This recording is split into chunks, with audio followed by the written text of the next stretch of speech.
जय श्री कृष्ण मित्रों, कैसे हैं आप सब। आशा है आप सब ठीक होंगे। आज हम ट्रांसफॉर्मेशन ऑफ सेंटेंसेस और फॉर्मेशन ऑफ सेंटेंसेस, इसमें क्या डिफरेंस होता है, क्या अंतर होता है, उसके बारे में बात करेंगे। एक होता है transformation of sentences, transformation of sentences, एक होता है फॉर्मेशन ऑफ सेंटेंसेस। अब इन दोनों में क्या डिफरेंस है उसकी बात करेंगे। जब हम किसी सेंटेंस का मतलब बदले बिना उस सेंटेंस का स्ट्रक्चर बदलते हैं तो वो ट्रांसफॉर्मेशन ऑफ सेंटेंसेस कहते हैं। When we change the sentence without changing its meaning, यानी सेंटेंस बदल जाता है परंतु उसका मतलब नहीं बदलता। जैसे she is a beautiful girl, वो सुंदर लड़की है। शी इज नॉट एन अगली गर्ल, वो अगली लड़की नहीं है, यानी इसका मतलब वही रहा, she is a beautiful girl. इसका मतलब जो है पहले सेंटेंस का जो मतलब है वही दूसरे सेंटेंस का मतलब है। ये ट्रांसफॉर्मेशन ऑफ सेंटेंसेस है। अगर हम कहें she is not a beautiful girl, वो सुंदर लड़की नहीं है, पर जो मतलब है वो बदल गया, she is not a beautiful girl. तो ये फॉर्मेशन ऑफ सेंटेंसेस है। जब किसी सेंटेंस को हम बदलते हैं, उसका स्ट्रक्चर बदलते हैं और उसका मतलब नहीं बदलता, तो उसे ट्रांसफॉर्मेशन ऑफ सेंटेंसेस कहते हैं। जब किसी सेंटेंस का स्ट्रक्चर बदलते हैं और उसका मतलब भी बदल जाता है तो उसको फॉर्मेशन ऑफ सेंटेंसेस कहते हैं। और एग्जांपल देखते हैं, she is a literate lady, वो पढ़ी लिखी महिला है।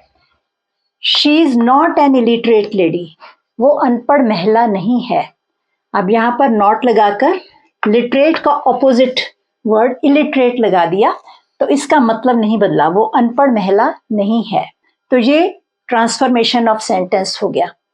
अगर हम कहें she is an illiterate lady, वो अनपढ़ महिला है, तो ये फॉर्मेशन ऑफ सेंटेंस हो गया। यहाँ पर हेल्पिंग वर्ब इज हो, एम हो या आर हो, वाज या वर हो, उसके साथ हम नॉट का प्रयोग करते हैं और इसका जो है ऑपोजिट लगा देते हैं। इसी तरह से they will remember us because of our hard work, वो हमें हमारे मेहनत के लिए याद करेंगे। तो इसकी अगर ट्रांसफॉर्मेशन करनी है, they will not forget us because of our hard work, वो हमारी मेहनत के कारण हमें भूलेंगे नहीं। ये सेंटेंस की ट्रांसफॉर्मेशन हो गई। They will not forget us because of our hard work. और कई बार कई लोग किसी का हार्ड वर्क भूल भी जाते हैं तो वो फॉर्मेशन हो जाएगी, जैसे they will forget us because of our hard work, तो ये बिल्कुल इसका ऑपोजिट हो गया। इस सेंटेंस का मतलब वही है जो मेन सेंटेंस का है, परंतु इस सेंटेंस का मतलब इस सेंटेंस से बिल्कुल ऑपोजिट है। ये फॉर्मेशन ऑफ सेंटेंसेस है और ये ट्रांसफॉर्मेशन ऑफ सेंटेंस है, जब एक ही मतलब निकल रहा है। She is doubtful about her success, उसे अपनी सफलता पर शक है। She is not sure about her success, उसे अपनी सफलता पर यकीन नहीं है। इसका मतलब वही है जो मेन सेंटेंस का मतलब है। तो ये ट्रांसफॉर्मेशन ऑफ सेंटेंस है।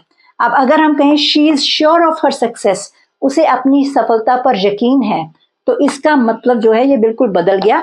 This is called formation of sentence, this is called transformation of sentence. और सेंटेंस देखते हैं, those two friends are like each other, वो दोनों मित्र एक जैसे हैं। अब इस सेंटेंस में कुछ स्टूडेंट्स को डाउट भी हो जाएगा कि आर लाइक ईच अदर का क्या मतलब है। देखिए, इसमें अगर हम कहते हैं those two friends like each other, वो दोनों मित्र एक दूसरे को पसंद करते हैं। परंतु अगर हम कहते हैं those two friends are like each other, इसका मतलब है वो दोनों मित्र एक जैसे हैं।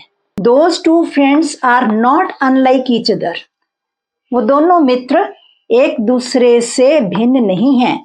नॉट अनलाइक, नॉट लगाकर लाइक का ऑपोजिट अनलाइक लगा दिया, तो ये ट्रांसफॉर्मेशन ऑफ सेंटेंस हो गई। इन दोनों का मतलब एक ही है। परंतु अगर हम कहें those two friends are unlike each other, वे दोनों मित्र एक दूसरे से भिन्न हैं, तो ये फॉर्मेशन ऑफ सेंटेंस है। ये नया सेंटेंस बना दिया हमने, जबकि ये जो सेंटेंस है ये नया नहीं बना, ये इसी को ट्रांसफॉर्म किया। ये सेंटेंस हमने एक नया सेंटेंस बना दिया। Everyone will deny that he is a criminal, हर कोई मना करेगा कि वो एक अपराधी है, यानी कोई नहीं मानेगा कि वो एक अपराधी है। डिनाई का मतलब होता है मना करना। No one will accept that he is a criminal, कोई भी नहीं मानेगा कि वो एक अपराधी है। ये दोनों सेंटेंसेस एक जैसे हैं, इसको हमने केवल ट्रांसफॉर्म किया है। This is the transformation of this sentence.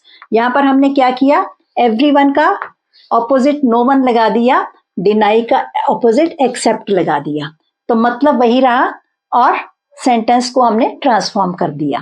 परंतु अगर हम कहें everyone will accept that he is a criminal, अब यहां पर हमने क्या किया, यहां पर हमने इस सेंटेंस का मतलब ही बदल दिया। इसका मतलब क्या बन गया कि हर कोई मानेगा कि वो क्रिमिनल है, वो अपराधी है। तो ये हमने एक नया सेंटेंस फॉर्म कर दिया, तो इसे फॉर्मेशन ऑफ सेंटेंस कहेंगे। यहां पर नया सेंटेंस फॉर्म नहीं किया, यहां पर हमने मेन सेंटेंस को बदलकर लिखा और मतलब वही रहा, तो ये ट्रांसफॉर्मेशन ऑफ सेंटेंस है। और सेंटेंस देखते हैं, ही लव्ड हिज पेरेंट्स, वो अपने पेरेंट्स से प्यार करता था। His parents were not without love for him, उसका अपने पेरेंट्स के प्रति प्यार कम नहीं था।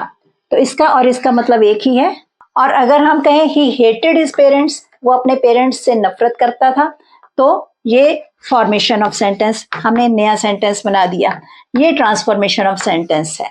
अब यहां पर ये भी कह सकते हैं he did not hate his parents, वो अपने पेरेंट्स से नफरत नहीं करता था, ऐसे भी कह सकते हैं।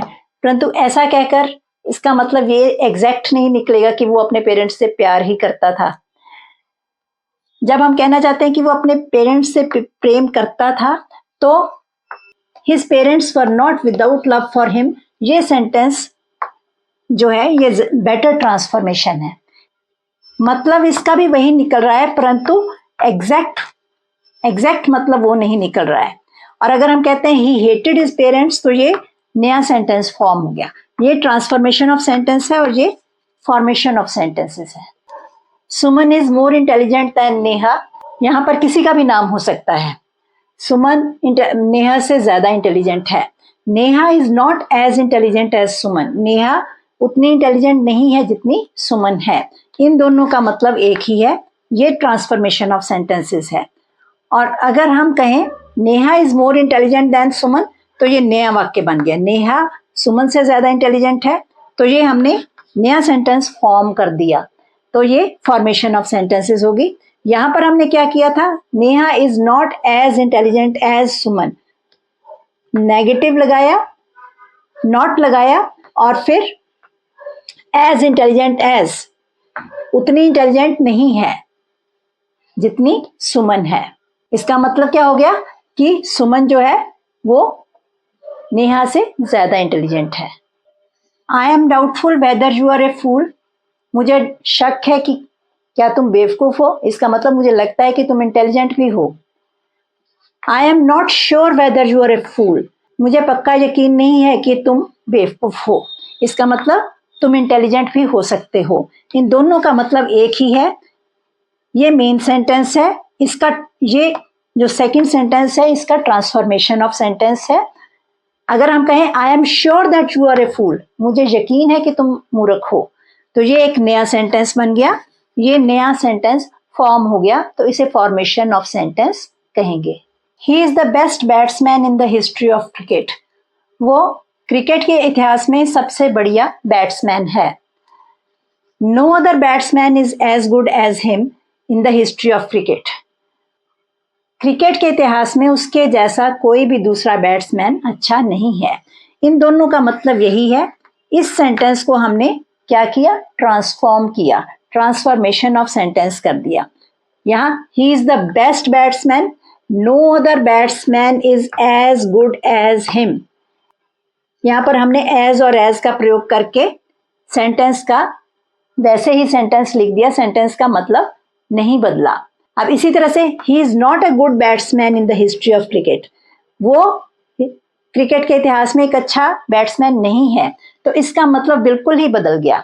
तो ये हमने एक नया सेंटेंस फॉर्म किया, नया सेंटेंस बना दिया, तो इसे क्या बोलेंगे, फॉर्मेशन ऑफ सेंटेंस। ये क्या था, ये ट्रांसफॉर्मेशन ऑफ सेंटेंस था, इसका मतलब वही रहा और ये सेंटेंस हमने ट्रांसफॉर्म किया था। Rajesh is taller than Suresh, Rajesh Suresh से ज्यादा टॉल है।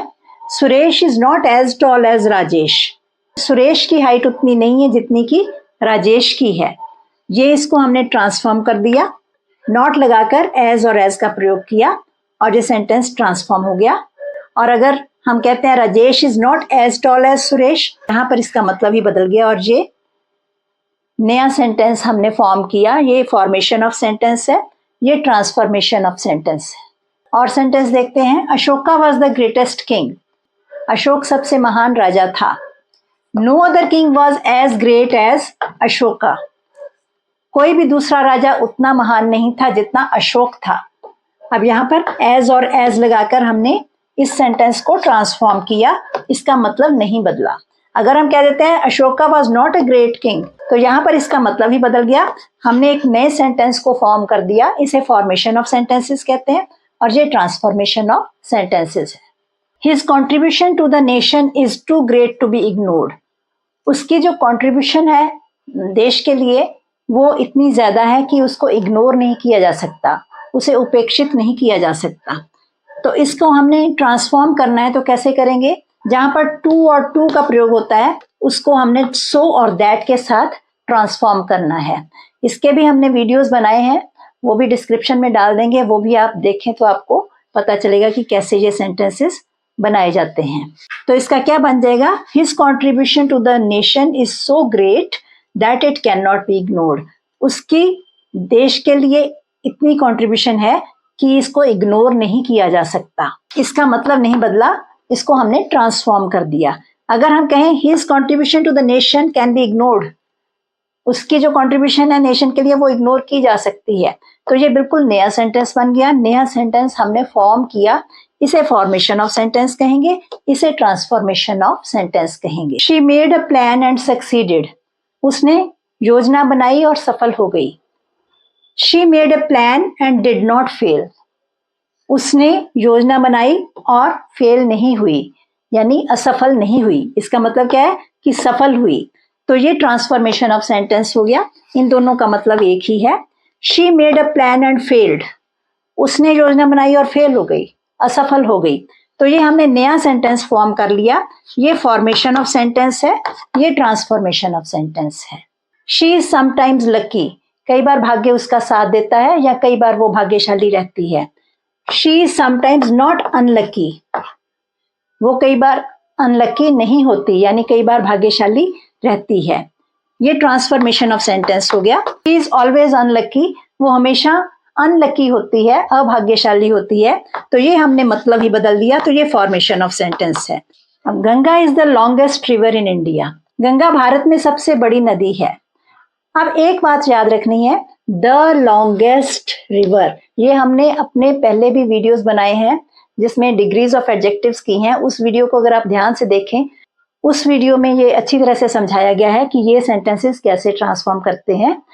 तो जब ये सुपरलेटिव डिग्री में सेंटेंस, इसे सुपरलेटिव डिग्री कहते हैं, द लॉन्गेस्ट रिवर, तो जब ये सेंटेंस सुपरलेटिव डिग्री में होता है, इसको ट्रांसफॉर्म करना है तो एज के साथ हम जो एडजेक्टिव लगाकर फिर एज का प्रयोग करते हैं, तब वो ट्रांसफॉर्म हो सकता है।